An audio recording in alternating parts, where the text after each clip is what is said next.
Okay. Meron po tayong 16 participants. Sige po, meron akong tanong. Ready? Magbibigay po ako ng... Okay, natutulog na si baby. Okay po, iba po. Halimbawa, si... mm, number one, wisdom. Sino po to? Wisdom. Wisdom. Solomon. Solomon. Yay. Giant fish. Jonah. Jonah. Wow. Calvary. Jesus. Rainbow. Noah. Noah. Basket. Feeding of the multitude. Jesus. Disciples. Mo. Boy. Mo. Moses. Moses. Moses. Moses. Betrayal. Judas. Sycamore tree. Zacchaeus. Denial. Yeah. Matthew. Peter. Man who wrestled with God. Jacob. Yung brother Tuna. Colorful coat. Joseph. Ooh. Stars and sun. Jacob. Jacob. Stars and sand. 12 tribes. 12 tribes and Rachel. Hindi ba mas malapit si Abraham? Si Abraham ba? Oo nga, no? Multitude. Serpent. Satan. Boils. Job. Job. Passover. Lamb. Pwede. Moses. Exodus. Parang book, Exodus. First martyr. Stephen. Second martyr.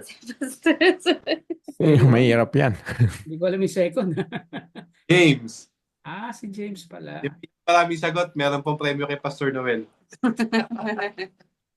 Garden of Eden. Adam and Eve. Harp. David. First, Angel. Hindi naman nadinig. Pakiulit. first murderer. Cain. Cain. Last, Den of Lions. Daniel. Okay. Wow. Thank you po. Beautiful. Ganda. Yan, kailangan, yan ang isang produkto ng nag-aaral ng Biblia. Alam niyo mo yan. We can connect objects to the men and women of the Bible. Thank you, Pastor Alvin. So, okay, let's get our hearts ready. Ngayon po, tatanungin natin ang kasagutan. Sino ba talaga ang mga anak ng Diyos? Ang lahat ba ay anak ng Diyos? At ano ang matatawag natin sa mga nagpapatuloy ng ang kasalanan? Pag-aralan natin ngayon, yan po ay magiging malinaw sa atin. So we encourage everyone po you can ask po, anytime you can interrupt. Pastor Alvin is okay with that. Kung hindi malinaw, may dadagdag. That's okay po to interrupt, ask questions para lahat po tayo na maging interactive. At mapipilit lang kayong mag-interactive kasi may mga may mga tatanong si Pastor Alvin. Okay, let's get our hearts ready. Share lang natin yung screen para pare-pareho tayo. And of course, we encourage po, open your Bible. Open your physical Bibles. Okay, ready na kami. Amen. Magandang gabi po sa bawat isa. Mag-pray muna ako na short para po sa pag-share. Pagkain po tayo. Panginoon, minsan pa po kami lumalapit sa gabi po nito. Nagpapasalamat sa pagkakataong pinagkaloob mo sa amin upang may-share, Lord, ang mabuting balita. Help us, Lord, and give us enlightenment sa aming mga babasahin. Kayo po, Panginoon, ang magbigay sa amin ng kaunawaan, kaliwanagan, at patuloy ng karagdagang kaalaman, Lord, at palaguin ang aming pananampalataya sa mga salita po. Salamat po, Lord, maging sa bawat isa. Kayo po ang siyang maitaas at maparangalan sa pangalan ni Jesus. Amen. Amen. Okay, 1 John chapter 3, verses 7 to 9. Let us read all together. Basahin po natin. Ang sabi po dito ng salita ng Diyos, mga anak, huwag kayong palinlang kanino man. Ang sino mang gumagawa ng matuwid ay matuwid tulad ni Kristo. Ang nagpapatuloy sa pagkakasala ay kampo ng diablo, sapagkat sa simula pa ay nagkakasala ang diablo. Kaya't naparito ang anak ng Diyos upang wasakin ang mga gawa ng Diablo. Verse 9. Sabi po ng 9, ang mga anak ng Diyos ay hindi nagpapatuloy sa pagkakasala sapagkat nananatili sa kanila ang binihing mula sa Diyos at dahil ang Diyos ang ama nila, hindi sila maaaring magpatuloy sa pagkakasala. Amen. Purihin po ang Diyos sa kanyang salita. So, review po tayo. Last week, pinag-aralan po natin at na-discuss po ni Pastor Noel. Ano ba ang kasalanan? No, na pinalaki po natin, pinababanggit po sa unang 1, chapter 3, verse 4. At meron pong mga apat na example po doon. No, una, yung kasalanan, paglabag sa kautusan, tapos pagrebelde sa Diyos, nabanggit sa Deuteronomy chapter 8, pagiging alipin ng kasalanan, John chapter 8, saka yung maruruming bagay na inilagaan sa puso. Kaya dito po, habang pinag-aralan natin nakaraan kung ano ba ang kasalanan, in 1 John chapter 3, verse 7 to 9, ay pinapaalala, sabi nga po dito, mga anak. Yan, mga anak. Tapos may kama, ano po. Alam niyo po, dito po sa 1 John, from chapter 1 hanggang chapter 5, 15 times na binabanggit po yung salitang anak, anak ng Diyos o minsan mga anak ng Diyos. And kapag po tayo ay nag-aaral, nagbabasa, at meron pong mga paulit-ulit na salita, binibigyan din po yun ng mga manunulat sa kanyang mga sinusulatan. Sabi po rito, mga anak. After po bigyan ng diin ni John kung ano ang kasalanan, once again, dito po pinapaalala po ng salita ng Diyos kung sino po ba yung mga anak. Kaya bago po ako magpatuloy, dito po sa unang verse po na to, meron po akong gustong iwanang tanong. Pwede po nating tanongin o pwede po nating sagutin. Ito pong tanong na to. Sige po, pwede po paki-slide po tayo. Slide. Pag-usapan po natin sa grupo. Lahat po, lahat ba ng tao ay mga anak ng Diyos? Tapos parang follow-up question, sino po ang mga anak ng Diyos? Pwede po tayong sumagot sa bawat isa. Lahat po ba ng tao ay mga anak ng Diyos? Sino ngayon ang mga anak ng Diyos? Hindi po. Hindi po lahat. Lahat. Okay. Sino po kaya ang mga anak ng Diyos? Kasi marami pong nagsasabi, no, na anak kami ng Diyos. Tapos minsan, sinasabi na bakit kayo lang ba mga anak ng Diyos? Tapos minsan parang nagiging expression ng ibang tao. Pag parang pabor sa kanila yung bagay o lahat ang sasabihin, edi ikaw na anak ng Diyos. Balik po tayo sa lahat. Lahat ba tayo o lahat ba ng tao ay mga anak ng Diyos? Hindi daw po lahat, yes. Meron po ba kayong insight patungkol po dito? O paano po ba natin malalaman na tayo ay anak ng Diyos? Pastor, nasa John, ano po yan? John chapter 1 verse 12. Sabi, but to all who did receive him, who believe in his name, he gave the right to become children of God. Amen. Praise God. Kaya, karugtong po nun, no? Sige po, next slide po natin. Huwag natin kakalimutan ito pong verse 13. Yan, sabi po, tama po si Brother June. Subalit ang lahat ng tumanggap at sumampalataya sa kanya ay binigyan niya ng karapatan maging anak ng Diyos. So, paano po nagkaroon o paano po tayo tinanggap bilang mga anak? Unang-una, meron pong pagsampalataya. Tumanggap tayo at tayo ay sumampalataya. Ngayon, paano naman sila naging anak ng Diyos? Pinaliwanag po niya rito. Dito pa lang sa John o sa Gospel of John, Dito po naunang sinabi ni John na siya rin nagsulat sa 1 John kung paano tayo naging anak ng Diyos. Sabi po ng verse 13, sila ay naging mga anak ng Diyos hindi dahil sa isinilang sila ayon sa kalikasan o sa kagustuhan o sa kagagawa ng tao, kundi ayon sa kalooban ng Diyos. Kaya mahalaga po na maunawaan natin, lalo higit, na yung mga tumatanggap lang, yung mga sumampalataya lang, ang siyang binigyan ng rights, binigyan ng karapatan na maging anak ng Diyos. So, nagbabago po ba yung pagiging anak niya sa atin?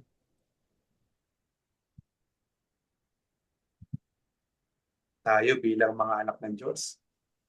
Sabi rito, sila ay mga naging anak ng Diyos, hindi dahil sa isinilang sila ayon sa kalikasan o sa kagustuhan o sa kagagawa ng tao. Ibig sabihin, tayo po na dahil sa ating kasalanan, wala po talaga tayong kakayanan para tanggapin yung Diyos. Wala po talaga tayong kakayanan para kilalanin ng Panginoon. So, ang Diyos din mismo yung nagbigay ng pananampalataya sa atin upang sa gayon ay kilalanin natin siya, tanggapin natin siya, at tayo ay mapabilang sa kanyang anak. Kaya sabi niya, sila ay naging mga anak, hindi dahil isinilang sila ayon sa kalikasan o kagustuhan. Parang wala po tayong will para kilalanin ng Diyos. Kaya sabi dito, ito ay ayon sa kalooban ng Diyos. Parang meron po siyang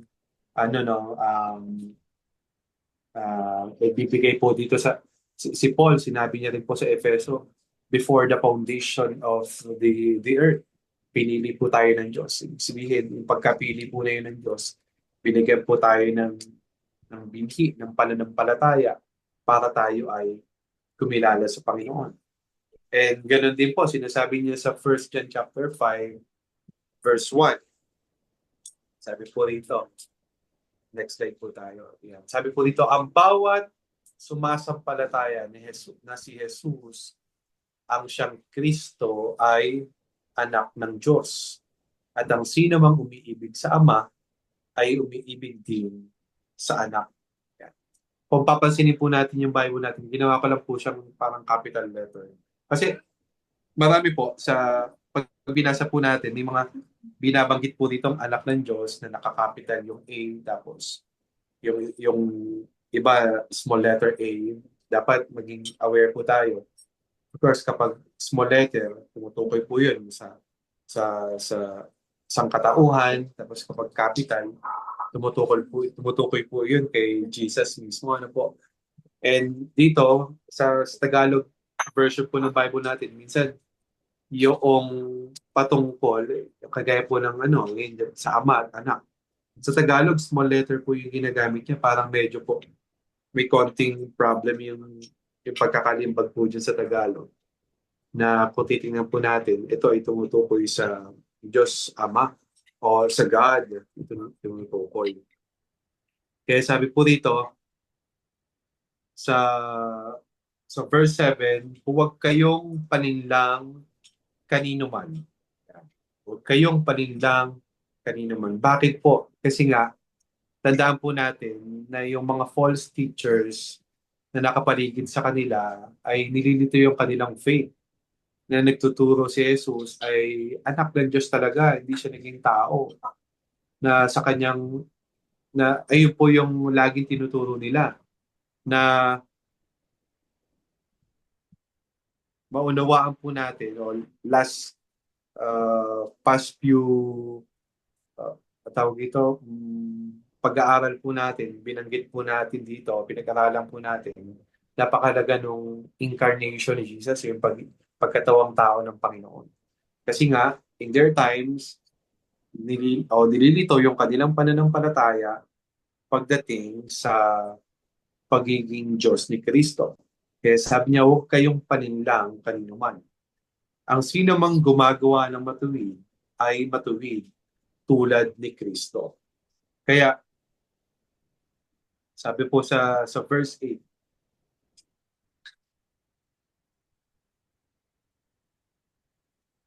sabi po ng verse 8, ang nagpapatuloy sa pagkakasala ay kampon ng dyablo. Yeah.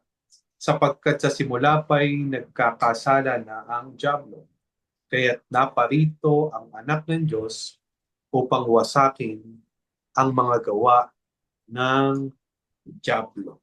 Yan. Kaya sabi rito, pinagdidiinan po niya rito ulit na merong kasalanan na napakaseryosong pinag-uusapan. Hindi po na hindi po yung parang minsan hindi po nabibigyan diin lalo na sa mga pag-aaral na kapag ang tinuturo ay gusto lang pakinggan o yung mga pabor lang sa kanila ay lang pinapakinggan. Pero when it comes to sin, minsan hindi ito nabibigyan diin pagdating sa pag-aaral. Kaya ganoon na lamang po na maunawaan natin na ang mga nagpapatuloy sa pagkakasala, malinaw na binabanggit dyan, ay kampo ng dyablo. Why? Kasi sa simula pa ay nagkakasala ng dyablo. Kaya naparito ang anak ng Diyos upang wasakin. Yan. Wasakin. Bakit po ba dumating ang dyablo? Ano ba ang trabaho niya? John 10:10. Dumating para pumatay, mangwasak, at manira ng buhay. Kaya makita po natin dito, mga kapatid, na napakaseryoso ng Diyos pagdating sa usapin ng kasalanan. But He also serious pagdating sa ating pananampalataya na tayo itinuri niya na anak ng Diyos. Amen. Meron po ba tayong tanong dito? O gusto pong idagdag from verses 7 to 8? Ako po, may tanong ako, Pastor Alvin. Kung sinasabi nga ng Biblia na ako ay anak na ng Diyos, at sabi dito sa verse 8, winasak na ni Jesus ang gawa ng diablo. Pero bakit nagkakasala pa ako? Baka every now and then nadadaplis, nagkakaroon pa rin ng mga bagay na hindi kalugod-lugod sa Diyos. Paano natin maintindihan yon? Anak na ako ng Diyos, winasak na ni Jesus ang lahat ng gawain ng diablo, pero nagkakasala pa rin paminsan-minsan ang mga born again na, mga Christian, mga believers. Amen. Kaya mahalaga po na maunawaan natin na sabi nga doon sa 1 Peter din, pinag-aaralan po natin, na dito sa mundo na to, walang exemption eh. Meron pa ring mga kasalanan po na tayo ay nilalabanan. May mga natitirang kasalanan pa din sa puso natin na nilalabanan tayo. Yung kasalanan po kasi, yes, tinubos na tayo ng Diyos, pinatawad na tayo ng Diyos sa lahat ng ating kasalanan. Pero meron pa tayong mga bagay na nilalabanan. At patungkol doon yung ating puso, no, yung sa sarili natin meron tayong mga term doon na hindi natin kayang labanan unless na yung puso nating filled ng salita ng Diyos. Kasi nga itong mundo na to ay nasa kapangyarihan ng diablo. But sabi din naman ng Panginoon, 1 John 4:4, take heart, greater is He, sabi po doon, that is in the world. Mas makapangyarihan pa rin yung Diyos na nasa atin kaysa dito sa nasa sanlibutan, which is ang diablo po ang siyang naghahari. Kaya gano'n na lamang na patuloy po nating nilalabanan dahil ang mundo natin ay masama, but ang Diyos ay mabuti. Kaya kailangan natin ng salita ng Diyos na malabanan at mapagtagumpayan ang lahat po ng kasalanan ito. Mm-hmm. Thank you, Pastor Alvin. Yung verse 8 naman, paano naman ano ang gagawin ko? Ito lang ay parang script lang. Ano ang gagawin ko? Yung may kasalanan akong hindi mag-give up, Hindi ko maitaboy paulit-ulit bagamat ayoko nang gawin pero ano pa rin pumapasok. Minsan natutulak ako, naiengganyo ko. Um, Nangangahulugan ba dun sa verse 8? Kung nagpapatuloy ako sa paggawa nun, kampon talaga ako ng Diablo. Ang yun ba talaga ang kabigatan ng sitwasyon ko?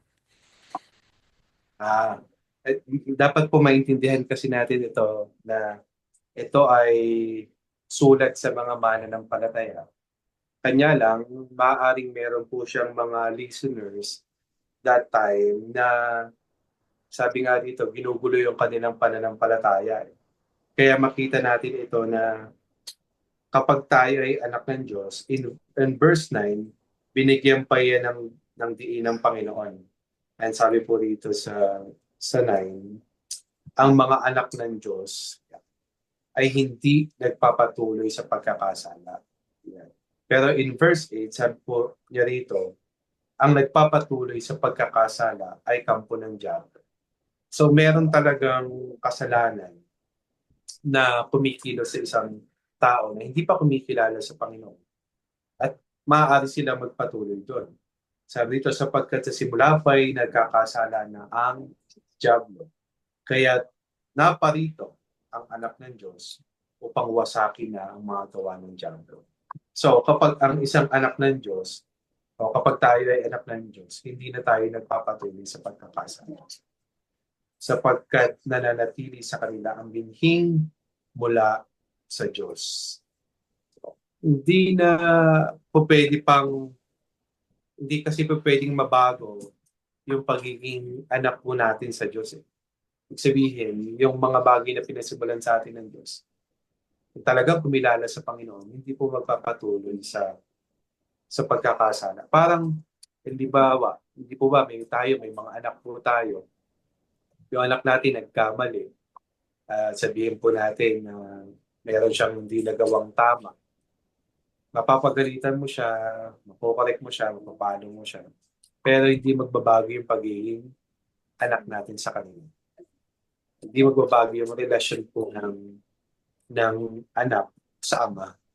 So, nung tayo ay itinuri na po ng Diyos na anak, ay hindi na po nagbago yung pagiging anak na po sa atin sa lahat ng kumilala po at tumanggap sa kanila.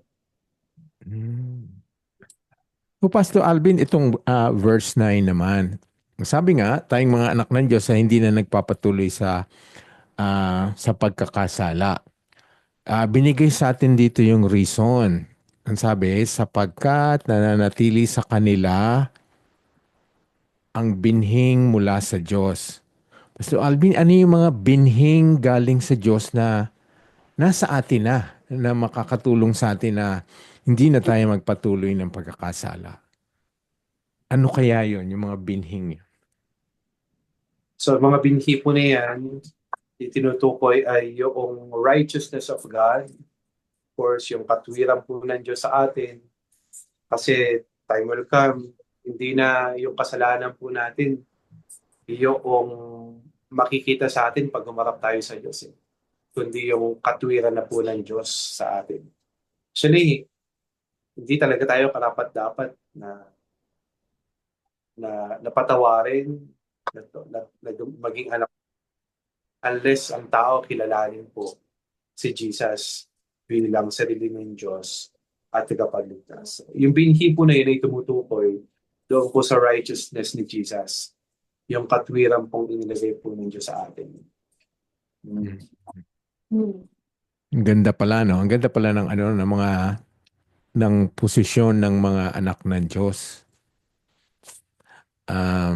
Winasak na ni Jesus yung mga gawain ng Diablo, tapos binigyan pa niya tayo ng mga binhi, mga makakatulong sa atin para sa maiwasan natin ang pagpapatuloy ng kasalanan.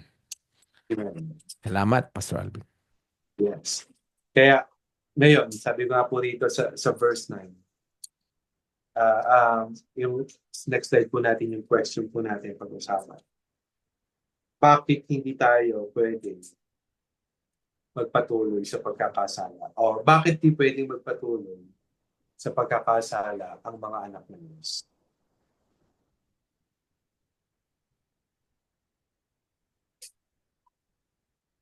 Sagot po kayo. Sagot kayo.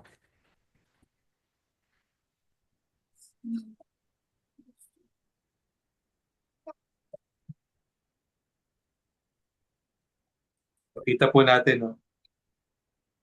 Bakit hindi tayo pwedeng, o bakit hindi pwedeng magpatuloy sa pagkakasala ang mga anak ng Diyos? Kita natin in Roma, unang-una. In Roma chapter 6 verse 23, merong kabayaran yung tinatawag na kasalanan. Ano po yung kamatayan? Sabihin, sinabing kamatayan, impyerno. Merong puot ng Diyos, merong wrath of God na nag-aantay.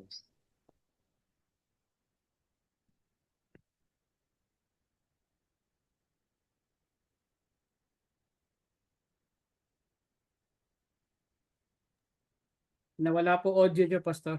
Nawala yung sound. Hello? Yan. Bumalik na.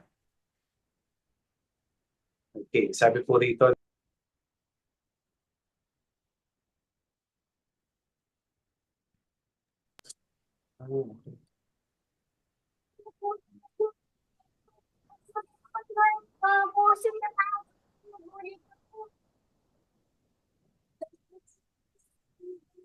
bakit hindi pwedeng magpatuloy sa pagkakasala ang mga anak ng Diyos? Unang-una, kasi itoong kabayaran ang kasalanan in Roma 6:23.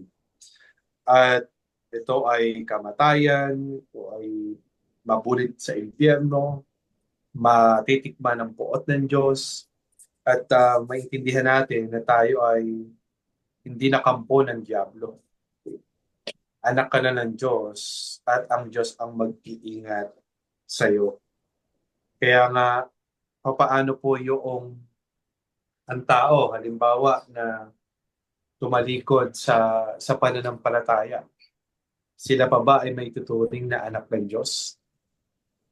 Hindi po ba merong mga tinatawag ng mga backslider? May backslider po ba? Paano po yun? Nawala na po ba ang pagiging anak nila, anak ng Diyos sa kanila? Pastor, kung totoo silang tumanggap sa Diyos at naging anak talaga sila ng Diyos, hindi po mawawala yung pagiging anak nila ng Diyos. Yes. Pero kung sila po ay tatalikod, pero babalik at babalik po sila kung talagang anak sila ng Diyos. At kung hindi po sila bumalik, where in the first place, hindi naman sila talaga anak ng Diyos at hindi sila totoong anak ng Diyos. Kung talagang lalayo sila at hindi na babalik. Kasi po, parang yung prodigal son kahit po siya umalis sa poder ng kanyang ama, ay anak pa rin siya. At dumating siya sa realization na gusto niyang bumalik, so meron siyang binalikan kasi po yung relasyon niya sa ama niya ay hindi po nawala kahit siya ay lumayo. Amen. So ang ibig pong sabihin nito, pag ang isang Kristiyano ay patuloy na ay nagkakasala, napuputol po yung ating fellowship sa ating ama. Pero hindi ibig sabihin po tayo ay mawawala po yung pagiging anak natin. Ang premise po dito, kung totoo po tayong tumanggap sa Diyos. Pero kung hindi naman, talagang madali sa ating umalis kasi in the first place, hindi naman talaga tayo anak ng Diyos. So yun lang po. Kaya sabi po dito sa Hebrews chapter, nilagay ko po ba? Hebrews chapter 6, yan. Verses 4 to 6. Sapagkat paano pang panunumbalikin upang magsisi ang mga tumalikod sa kanilang pananampalataya.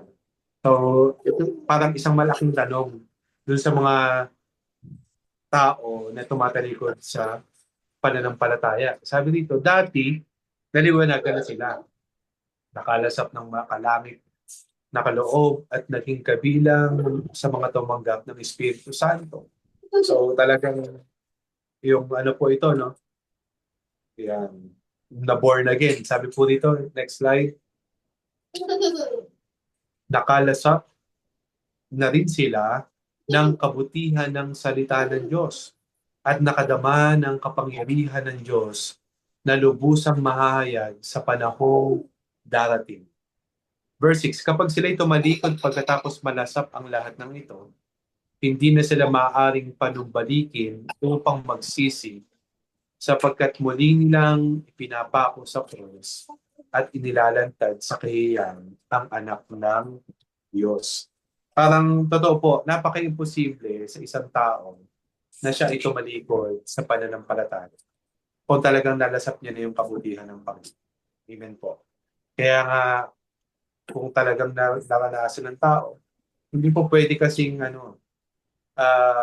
tatanggapin mo ulit ang Panginoon.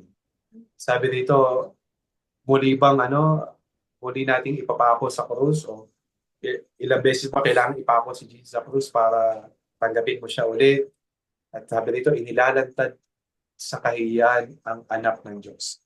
Sabihin, itong mga tao na to, hindi nila naunawaan, hindi naintindihan yung ginawa ng Diyos sa kanila. Hindi nila nakita yung mabuting bagay na ginawa ng Diyos sa pagliligtas sa kanila. Kung sila ay talagang tatalikod sa pananampalataya. Kung nalasap na nila yon, imposible, it's impossible, sabi dito, for those who are enlightened, na bumalik sila sa pagkakasala. Kaya parang wala naman sigurong matinong tao na pagkatapos niyang maligo, diba? Pagkatapos niyang maglinis ng kanyang katawan, ay isuot niya ulit yung damit na pinagbihisan niya. Diba? Kung naliwanagan talaga tayo, malinis ang lahat sa atin, malinis tayo ng Diyos, tinanggap natin ang Panginoon, magpapatuloy tayo at di tayo magpapatuloy tayo sa Diyos at di tayo magpapatuloy sa pagkakasala. So, napakaganda po na maintindihan po natin na tayo ay mga anak ng Diyos. Tayo ay pinili ng Panginoon kung tayo ay sumampalataya kay Jesus at naranasan yung kabutihan ng Panginoon sa atin. Kaya maunawaan po natin na hindi lahat ng tao ay anak ng Diyos. Yun lamang pong sumampalataya sa Panginoon. Sila lamang po yung binigay ng karapatan na maging anak ng Diyos. And at the same time, hindi sila naging anak ng Diyos sa ganang kanilang sarili, kundi dahil pa rin iyon sa kalooban ng Diyos. Ang Diyos pa rin mismo. Actually, wala tayong tawag po dito, lahat po ng bagay marunong sa Diyos. Lahat ng bagay na ginagawa natin ay marunong sa harapan ng Diyos, maliban na kilalanin talaga natin si Kristo. Kasi time will come ay pagharap natin sa Diyos, hindi na po yung kasalanan natin yung makikita, kundi yung katwiran ni Jesus. Hindi tayo matatanggap ng Diyos sa ganang ating sarili, kundi tatanggapin tayo ng Diyos dahil kay Jesus. Siya yung katwiran natin, siya yung naglili sa atin, at siya yung Diyos na tumanggap po sa atin para tayo mapagbilang maging mga anak ng Diyos.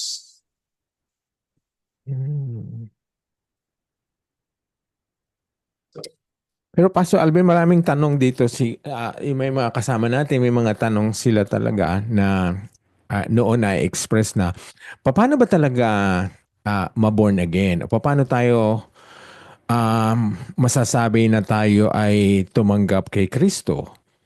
Tama na ba yung ulitin natin ng panalangin binigkas ng nangaral sa atin? O we've recited the sinner's prayer? Or sinabi sa atin na papasukin natin si Jesus sa ating puso. Yun ba ay enough na tayo ay tumanggap, na born again, na tayo ay na kay Kristo, yung mga pagkukumpisal, pananalangin na sinabing gawin natin ng mga nangaral sa atin.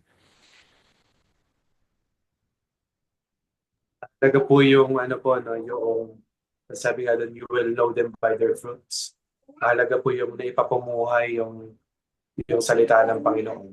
At of course, yung napakahalaga po nung ganitong pag-aaral at pagdalo para mag-grow po yung isang Kristiyano sa pagkakilala sa Panginoon.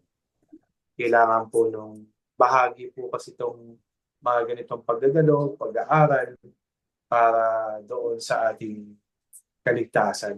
Yung process of salvation po isang mabilis lang yung proseso. Kanya lang, talagang meron pong yung repentance po, no?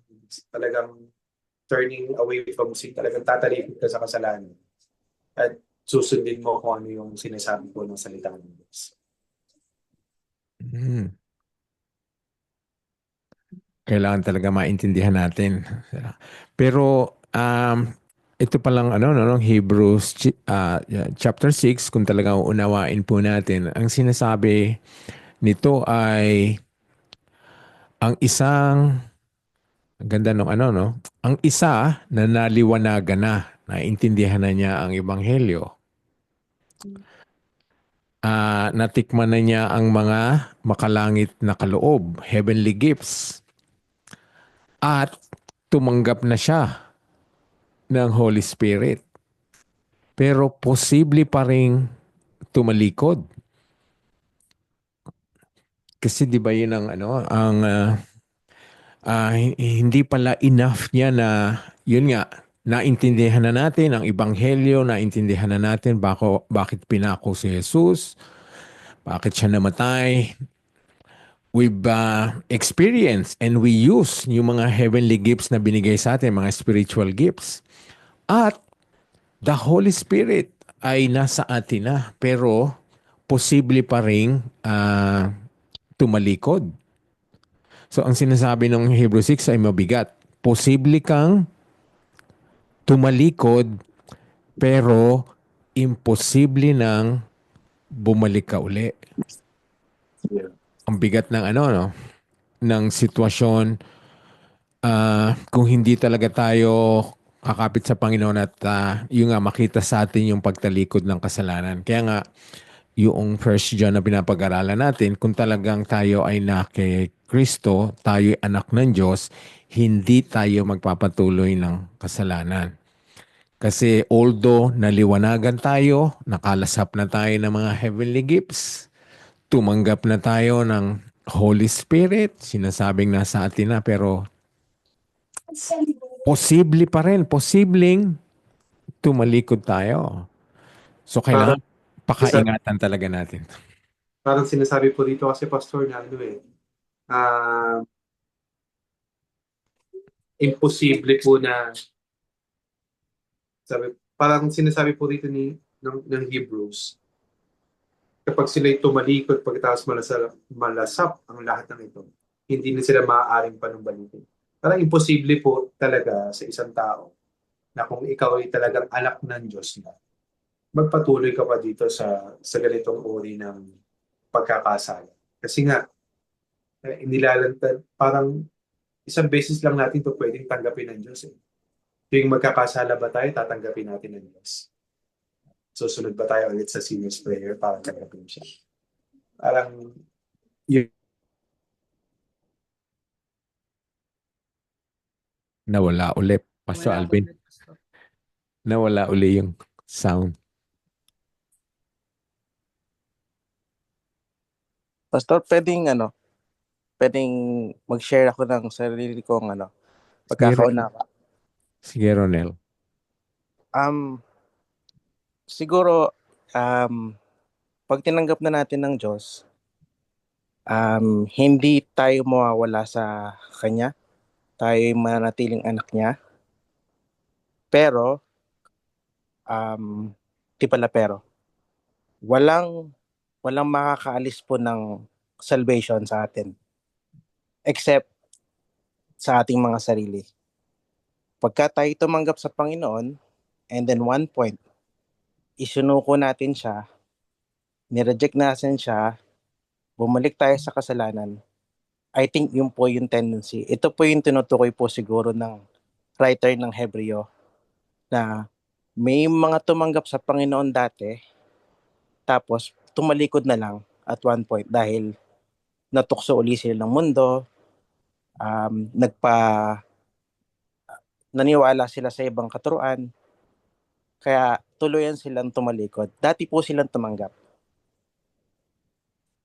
Pero yun nga po, nagpa-impluwensya po sila ulit sa tawag ng mundo, tumalikod sila sa Panginoon.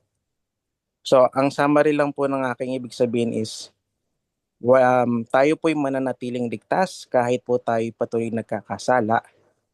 Pero kapag po tayo tumalikod na sa Panginoon, ay hindi na po tayo makakabalik sa kanyang piling. Correct me if I'm wrong po, mga kapatid. Hindi, kung ikaw ay tumalikod at hindi ka na bumalik sa Lord in the first place, hindi ka naman talaga tumanggap. Kasi sabi sa Matthew 7:21-23, not everyone who says to me, Lord, Lord, shall enter the kingdom of heaven, but he who does the will of my Father in heaven. Verse 22, many will say to me, in that day, Lord, Lord, have we not prophesied in your name, cast out demons in your name, and done many wonders in your name? And then I will declare to them, I never knew you, depart from me, ye who practice lawlessness. Kasi po, di ba sabi doon sa ibang verse din yung about doon sa doctrine of election, that we were chosen before the foundation of the world. So yung talagang mga pinili ng Diyos, hindi po sila sa pagkakaalam ko po, hindi po sila maaaring mawala yung kanilang kaligtasan. Kasi pinili po sila from the very beginning. Even Paul, ngayon po, para hindi tayo malito, sabihin nyo, brother John, nagkakasala pa rin ako eh. Totoo po yun, lahat po tayo nagkakasala kasi we are still in our fallen body. So nasa corrupt body pa rin po tayo. Kaya pa rin po tayo patuloy nagkakasala. Example po si Paul. Sabi ni Paul, the things that I don't want to do, I do, but the things that I need to do, I do not do. What a wretched man I am. So even Paul is struggling with the flesh. Not to the point na mawawalan kanyang kaligtasan. It is just a normal state ng mga Kristiyano na nasa fallen body pa rin. Pero darating po ang panahon na tayo po ay babaguhin. Pag dumating yung panahon na yon, yun po. Kaya nga po, nagkakasala pa ang Kristiyano, pero hindi po ibig sabihin namumuhay tayo sa kasalanan.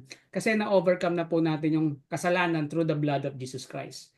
So, in the first place, pag umarap tayo sa Diyos, ang makikita na po ng Lord, hindi na po tayo na makasalanan, kundi yung dugo ni Kristo sa atin. Kaya ako I believe that if we really accept the Lord as our Savior, at totoo po tayong tumanggap, hindi na po tayo kailan pa man tatalikod sa Kanya. Pag ikaw ay tumalikod, ang tatanungin natin, talaga ba siyang tumanggap? Kasi ang dali niyang talalikuran eh. Kung may relasyon ka, kahit po tayo bilang anak ng ating mga magulang, maaari tayong lumayo, pero babalik at babalik po rin po tayo sa magulang natin.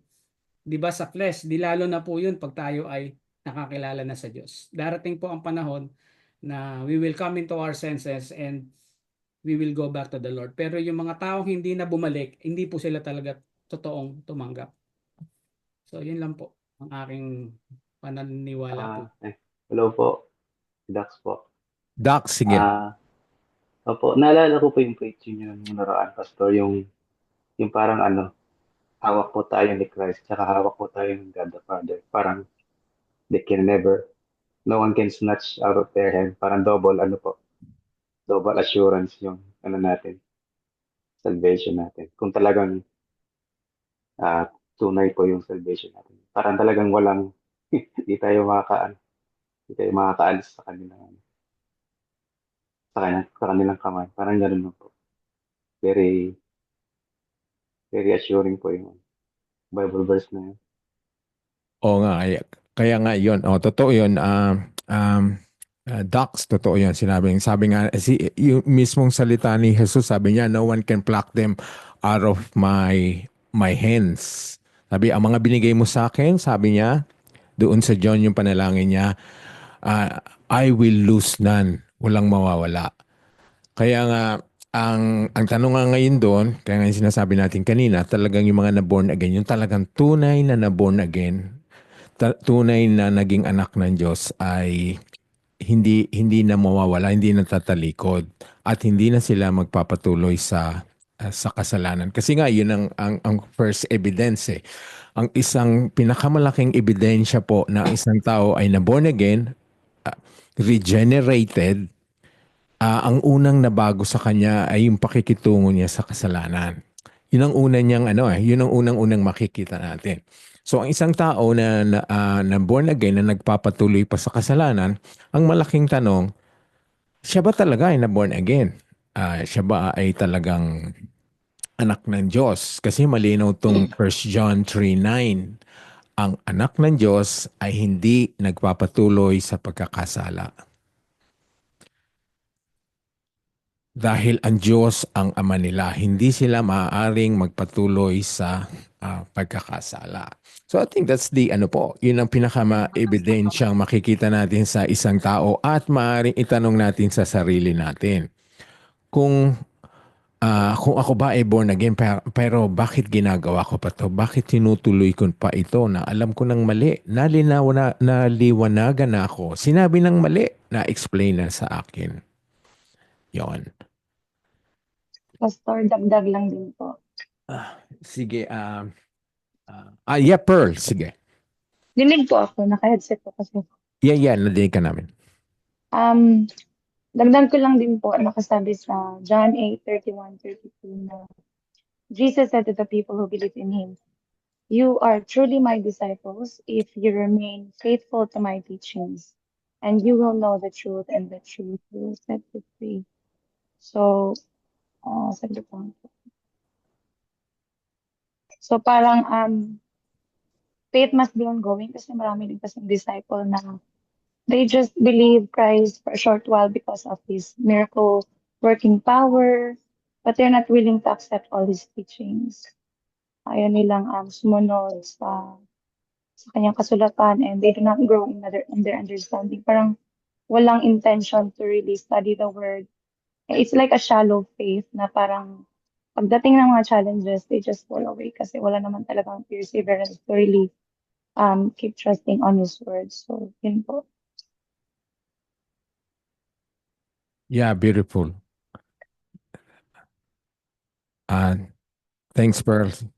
So yun po ang talagang pagmuni-muni natin yung sitwasyon natin. So hindi po kasi yung titulong born again na tayo, anak tayo ng Diyos. Kailangan kasi makita sa buhay talaga natin eh. Makita yung mga prutas, di ba sabi nga, you will know them by their fruits. Kaya itong mga pag-aaral na ginagawa natin ay talagang importante sa ating lahat. Lalo na ngayong gabi na ito nga, yung nagpapatuloy sa kasalanan. Sabi dito, verse 9, imposible, hindi pwede. Hindi pwedeng kung talagang anak siya ng Diyos ay magpapatuloy pa sa kasalanan. So, ang ano po talaga, di ba, Pastor Alvin, di ba, ang proseso po ng pagiging Kristiyano ay araw-araw. It's a lifestyle, pinapamuhay natin. Hindi natapos yun nung nag-respond tayo sa altar call, nagdasal tayo, sinabi natin si Jesus, ang ating Panginoon. Hindi natapos yun eh. Kailangan araw-araw na pagbabago, araw-araw na pagtalikod sa kasalanan, araw-araw na pagsunod sa mga inuutos niya, araw-araw na pagbabasa ng kanyang salita, araw-araw na paggawa ng mabuti. Hindi lang every Sunday, hindi lang every prayer meeting. Yeah. Hindi lang Sunday holy, tapos Monday to Saturday na ibang ginagawa. Parang, ano po yun. Dapat talaga, araw-araw po talaga, maging character talaga natin yung pagiging anak ng Diyos. Lagi po nakikita sa atin. Actually, mas nakikita po yun kapag ikaw na lang mag-isa eh. Pag wala nang ibang nakakakita. Yung bang binhi na yun, dala-dala mo pa rin kahit mag-isa ka na lang. O kapag may kasama lang na kapatiran, kasama ng si pastor. Ito, paano pag uwi na ng bahay? Paano na yung character? Paano pag ikaw na lang mag-isa, pag yung mga anak mo lang? So talagang lagi po natin dala-dala po yun. Magiging pinapabuhay po talaga natin. We speak, we act, yung pagiging anak ng Diyos ay hindi po nawawala sa isang tao. At hindi tayo po pwede magpatuloy sa pagkakasala. Malinaw po. Beautiful. Sabi po dito sa may dulo, pero po mag-ena po tayo dito sa pinig. At dahil ang Diyos ang ama nila, parang pinititig po dito ni John, Ayun, verse 9. Yeah. hindi sila maaaring magpatuloy sa pagkakasala. Kanina sabi niya, ang mga anak ng Diyos ay hindi nagpapatuloy sa pagkakasala. Tayo po yun, na mga sumampalataya sa Panginoon, sumunod sa Kanya. Tapos sabi niya dito, sapagkat nananatili sa kanila ang binhing mula sa Diyos. Bakit tayo hindi magpapatuloy? Kasi nga merong binhing nilagay si Lord sa atin. Na dapat yung binhi na yun, magbugat yun, magbunga yun, makita yun, hanggang sa, kumbaga, makita ng ibang tao. Sabi nga nung isang illustration, kapag daw po yung isang puno ng yung puno daw po ng mangga pag nagbunga, bakit po yan binabato? Diba, tayo nung bata tayo, ako po kayo. Diba, pag may isang puno ng mangga, hitik sa bunga, tapos may mga hinog, bakit binabato? Kasi gusto po nila matikman yung bunga. Tama po. Gusto nila makuha yung bunga, gusto nila matikman. Kaya nga, dahil may binhi pong nilagay si Lord sa atin, yung binhi na yun, dapat po talaga mag-ugat, bunga po yan, at makita po sa atin. So kapag iyan ay nagbunga na, iyan ay mula sa Diyos, sabi niya, at dahil ang Diyos ang ama nila, hindi sila maaaring magpatuloy sa pagkakasala. Pag binigyan ng tuldok ni John, tapos na yung kwento dito. Si Lord na mismo yung may hawak nun. Ang Panginoon na mismo na may likha ng langit at lupa, ang siyang nagligay ng binhi na yun. At kailanman, hindi po pwedeng mawala yun sa atin. Kasi kung tayo lang may hawak nun, pwede tayong bumitaw sa Diyos. Pero Diyos yung naglagay. Diyos yung nagbigay. At hindi po pwedeng mawala yun dahil ang Diyos ang may likha ng lahat ng bagay.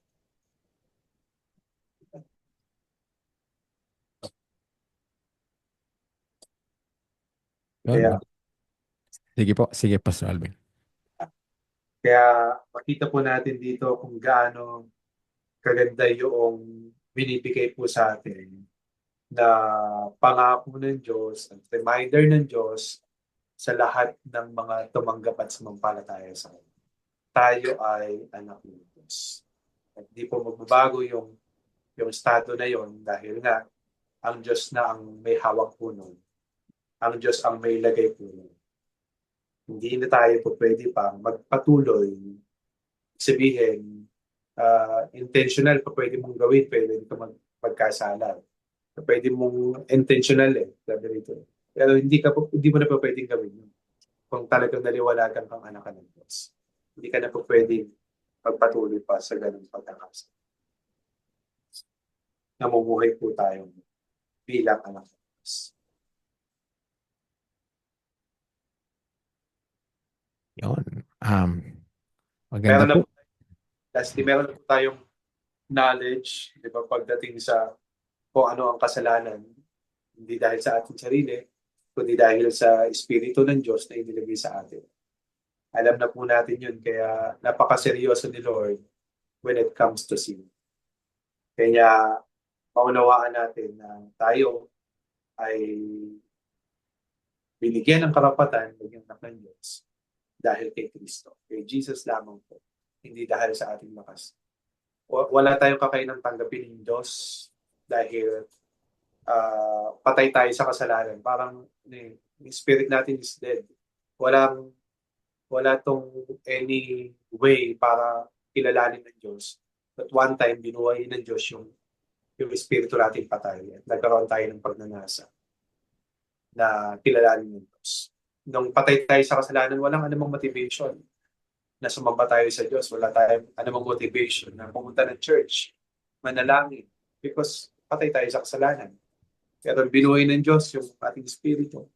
Nagkaroon tayo ng paglalasa ng kilalanin siya, sayang ang salita niya, magpatulis gawain. Dahil po yung lahat sa Diyos. Pero sa ganang ating sarili, wala tayong buhay. It's all because of Jesus. Kay Jesus. Solus Christus. Amen. At doon na po ako mag-i-end, Pastor Noel. Kung madadagdagan. Beautiful. Baka mayroon pa mga tanong. Ito na po ang pagkakataon nating magtanong sa napag-usapan natin. O maaaring may mga katanungang hindi naman directly related dito. Meron kayong tanong sa buhay, sa inyong sitwasyon. Opo, may idadagdag Kuya Noel. Yes. Kuya Long, sige, dagdag natin. Ayan. Sige, dagdag. Dagdag ko lang ho yung patungkol sa Hebrew. Ito ho ay subject to argument, subject to a lot of discussion, lengthy discussion and debatable. Pero dagdag ko lang. Ang Hebrews po, ang context nito ay warning sa mga Hebrew. So, kasi ho, nung panahon ni Kristo, nung nangaral siya, marami yung naligtas, maraming nanampalataya, at unti-unti, marami rin tumalikod. Maraming bumalik sa pagiging Pariseo, sa pagiging Saduseo, sa pagiging kanilang by Torah. Bumalik sila sa pagiging by the book, yung sinunod nila yung Book of Moses. So kaya ho na hence, nailathala ang Book of Hebrew. But of course, applicable din yan sa atin. Hindi naman yan specifically para sa Hebrew lang. Kaya nga hindi alam kung sino author niyan, si Paul ba? Or unknown ang author. So doon ho sa Hebrew chapter 6, ang tinutukoy puro ng mabigat na tinutukoy doon ay ang mga taong nakalasap ng spiritual gifts, early spiritual gifts noon na eventually ang iba nag-cease. So hindi ho ordinaryong Kristiyano ang pinapawarningan sa chapter na yon. Ito yung mga Kristiyano o mga Hebrew na nagpagaling, bumuhay ng patay, mga nakaramdam ng banal na spirito, narinig ang boses ng Diyos. Bigatin po ito. Ito yung mga katulad ni Paul, ni John, ni Peter, those kind of people. So, kaya ho ang warning sa kanila na nakita mo na, nalasap mo na experience mo na, at you have decided na tumalikod pa, ay hindi ka na or Posible you na. can no longer renew back into repentance. Kasi nga, katulad ho ito ng mga angelic beings, sila Lucifer, sila angels, they have already seen the glory of God, but they decided, I don't know how, rejected God and rejected Christ, kaya hindi na sila makabalik. So what I'm saying is, pagdating sa salvation, wala akong kinalaman yun sa... Kasi ang salvation natin, you can never lose your salvation. Your salvation is intact. No one can pluck you from the hands of the Father. If you're saved, you're saved. But with chapter 6 of Hebrew, this is just the gifts that were given to them during the early church, during the early apostles, where they experienced it. Now, we don't have those gifts anymore. So, we're subject by God's word, which is the Bible. Hindi na natin, wala sa atin ang pwedeng makakommit nito dahil never na ibinigay ng Diyos ang mga ganong gifts, ang bumuhay ng patay, ang magpagaling, ang mag-tongues, so yun po ang pagkakaalam ko patungkol sa chapter na yan. Hindi ho mga ordinaryong tao yan, hindi ho mga ordinaryong Kristiyano yan. Yan ho ay mga early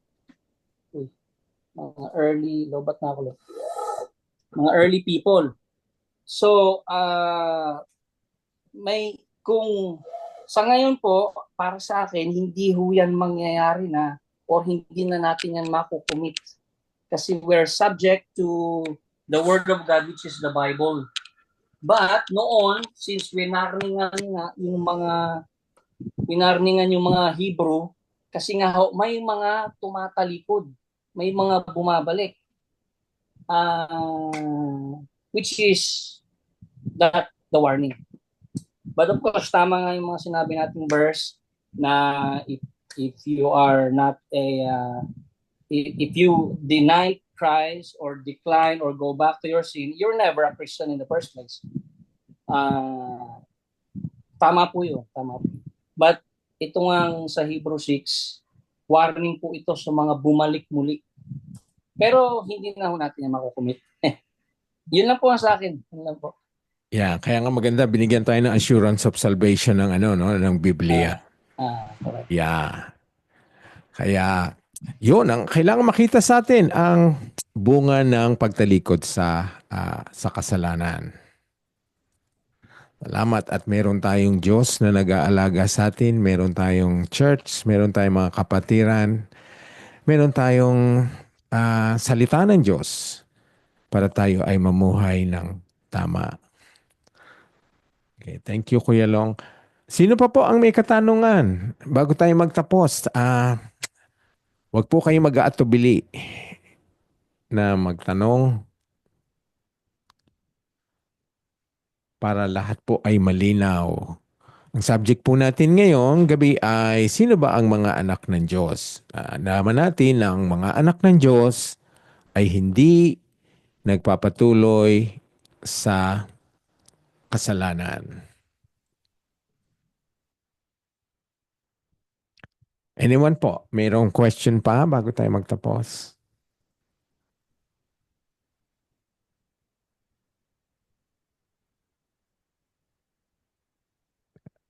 Okay, let's wrap up. Ang naman po, ang pag-aaral talaga ng Biblia ay hindi natin talaga maiintindihan kagad yan. Yung mga bagay niya, lalo na po yung mga mabibigat na nabasa natin ngayon, lalo na ngayong Hebrews. Yan po ay patuloy nating saliksikin, basahin muli, paulit-ulit, and prayerfully. Kailangan natin talaga ang dasal sa Holy Spirit na maging malinaw sa atin yan. Totoo nga yung sinabi ni Kuya Long, subject of great debate yan. Marami talagang nahati ang kanilang paniniwala at kanilang understanding.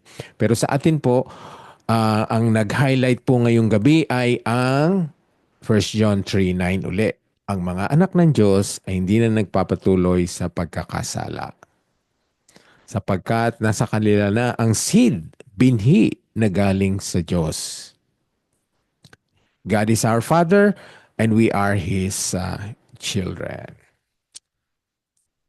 Okay, no one else has question or anything to add? Pastor Alvin, meron ka pang closing statement or remarks? Wala na po, Pastor Noel. Okay, dagdag. Okay po. So salamat sa inyo na ngayon, lagi po nating tinitignan na ang katahimikan ng lahat ay ang expression of na understanding, na unawaan. Sana po naintindihan nyo kung sakali man pong nag-aalanganin kayong magtanong sa harapan ng grupo, nandito po kami, willing po kami magstay after the Bible study, after nitong Zoom. We can still stay for a while doon sa mga may tanong pa. Kung nahihiya po kayo, nag-aatubili, nag-aalanganin magtanong, we are still here po. Kasi kailangan malinawan po natin ang ebanghelyo at papaano talaga maging anak ng Diyos. Ngayon, kahit nabasa na natin ngayong gabi, ang mga anak ng Diyos ay ang mga tumanggap kay Kristo. Ang sabi dito, yung scripture na sinali dito sa ating pag-aaral ay isinama ni Pastor Alvin ay yung John 1:12. Subalit ang lahat ng tumanggap at sumampalataya sa Kanya ay binigyan niya ng karapatang maging anak ng Diyos. So ang pagiging anak po ng Diyos ay karapatan. It's a right given to us by God to those who would accept and put their faith on Jesus Christ. Lahat po ng sumampalataya sa Kanya. Yung Kanya po dito, si Jesus po ang itinuturing. So sana po naging malinaw yan at tayo po ay manalangin na. Please stay kung meron pa kayong tanong. Okay, Lord, we thank you sa gabing ito na nalinawan namin, Lord, na napakabigat pala, Lord, ang nagpapatuloy sa kasalanan. Napakabigat ng iyong turing, ng iyong pagtingin sa mga nagpapatuloy pa sa kasalanan. Sila ay hindi mga anak ng Diyos. At sila po ay kabilang sa mga sumasang-ayon at sumusunod sa kautusan ng Diablo. Ayaw po namin yung Lord. Gusto namin kami mga anak ng Diyos na tunay na anak ng Diyos na binigyan mong karapatan sapagkat kami ay nananampalataya kay Jesucristo. Jesus Christ is our Lord, is our Savior. Lord, help us. Help us to become strong sa pagtalikod sa kasalanan. We cannot do it on our own, Lord. We admit na kami babagsak, kami po ay mahuhulog, but we need your strength. We need your Holy Spirit. We need your word. We need the church. We need one another so that Lord, we become victorious over sin. At ngayon, salamat kay Jesus Christ na winasak na niya ang lahat ng gawain ng Diablo. He has destroyed all the schemes and the wiles of the enemies. Kaya wala na po kami talagang mga dadahilan pa na hindi sumunod sa iyo, hindi tumalikod sa kasalanan. Help us, Lord, to realize the things that we should not do, we should stop doing, we should not even start doing. And the things, Lord, that are persisting sins sa aming mga buhay, tulungan mo kami, Lord, na alisin na lahat yan. Sapagkat yan ay nagpapahiwatig na kami ay malayo sa iyo, hindi mo kami mga anak. We want, Lord, to be your children.